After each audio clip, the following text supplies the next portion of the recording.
The traffic is horrible again. The weather turned. My boss doesn't recognize my work. The internet is slow. This task is so tedious. Sound familiar? Complaining is like breathing for many people. Automatic, unconscious, constant. It's the background noise of our lives. We use it to connect, to vent, to fill the silence. But what if I told you that this habit, which seems so harmless, is actually a plague?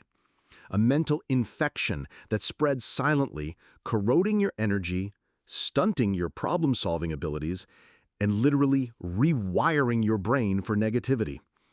And what if I told you that there's a powerful antidote, forged over 2,000 years ago, capable of curing this plague and transforming your mindset?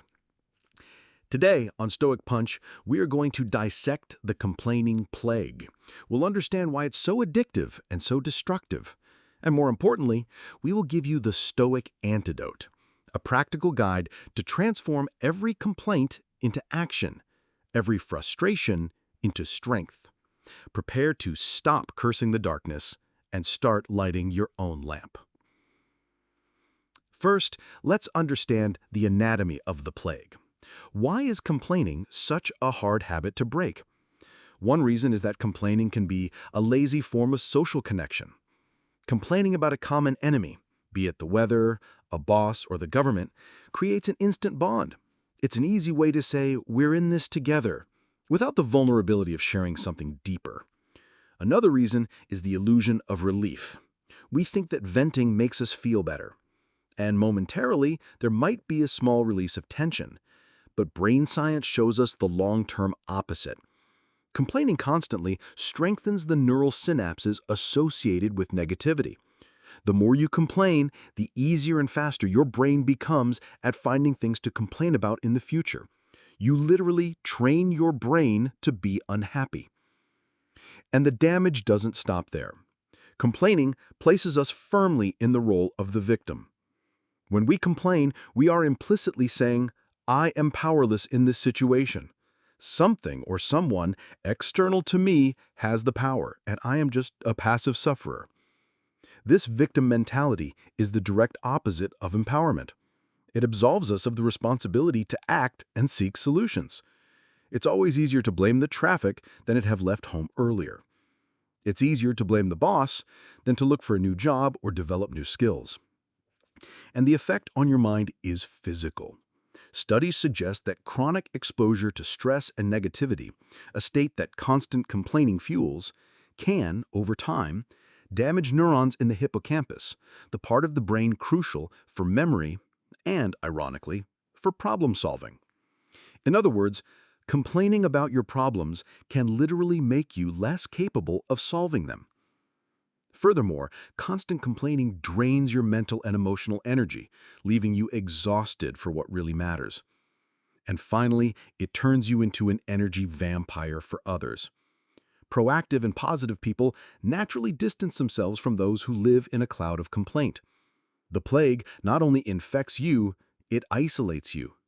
Now, let's get to the Stoic antidote. If complaining is the act of focusing on what is wrong and outside of our control, Stoicism offers us the opposite path, focusing on virtuous action within what we can control. The dichotomy of control is the foundation of everything. Faced with any situation that compels you to complain, the Stoic doesn't waste time with the complaint. They ask the game-changing question: within this scenario, what is actually under my control? What can I do about it right now? From here, we apply the tools. Stoic tool number 1, the Epictetus fork. Imagine that with every urge to complain, you arrive at a fork in the road. Epictetus forces us to choose one of two paths. Path A: is the situation under your control? Is the answer yes? Then stop wasting your breath complaining and act. Do what needs to be done. Did the coffee get cold? Don't complain, make another cup. Is the room messy? Don't complain, clean it up. Complaining is the antithesis of action. It's the energy you should be using to solve the problem being spent to reinforce the problem. Now, path B: is the situation not under your control? Is the answer no? Then stop wasting your peace of mind complaining and accept. Stuck in a massive traffic jam? You can't move the cars. Accept the reality of the situation. This isn't passively resigning yourself to misery, it's an act of strategic intelligence. It's conserving your mental energy for things you can control, like listening to an educational podcast, calming a loved one, or simply practicing patience.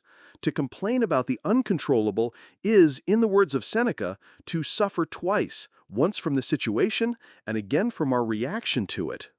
Stoic tool number 2, the practice of proactive gratitude. Gratitude is the most direct antidote to the poison of complaint. They cannot coexist in the same mental space. Train your mind at the very moment the urge to complain arises to force yourself to find one single thing in that situation for which you can be grateful. Is work stressful? Be grateful you have a source of income that pays your bills while you plan your next move. Did the rain cancel your outdoor plans? Be grateful for the opportunity to stay home, read a book, or for the rain that nourishes the plants. This practice is not foolish optimism, it's active mental reconfiguration. It's training your brain to look for opportunities and benefits instead of focusing only on the inconveniences. Stoic tool number 3, replacing the complaint with a constructive question. This is a practical exercise in mental re-engineering. Every time a complaint begins to form in your head, intercept it and transform it into a question focused on action or learning. Instead of thinking, "My boss never listens to me," ask yourself, "How can I present my ideas more clearly and persuasively? What is the best time and manner to approach them?" Instead of, "This project is boring and impossible," ask yourself, "What is the first, smallest step I can take to get started? How can I make this process more interesting for myself?" This simple shift from a victim statement to an agent question instantly moves you from passive mode to proactive mode. By abandoning the complaining plague, you don't just become a more pleasant person, you become a radically more powerful person. You cease to be a passenger in life, complaining about the scenery and the driver, and you become the pilot, with your hands on the wheel. Your mind, free from the fog of negativity, becomes a sharper tool for solving the real problems that life presents. Your energy, once wasted on useless laments, is now available for work, for growth, for construction. Your resilience increases as you face difficulties not as injustices to be bemoaned, but as challenges to be overcome. Complaining is a choice that makes you weak. Virtuous action is a choice that makes you strong. The Stoic antidote is the conscious, moment-to-moment decision to shift your focus from what's wrong with the world to what you can do right in it. And now, the challenge is yours. What is the most recurrent complaint in your life, the one you repeat on autopilot?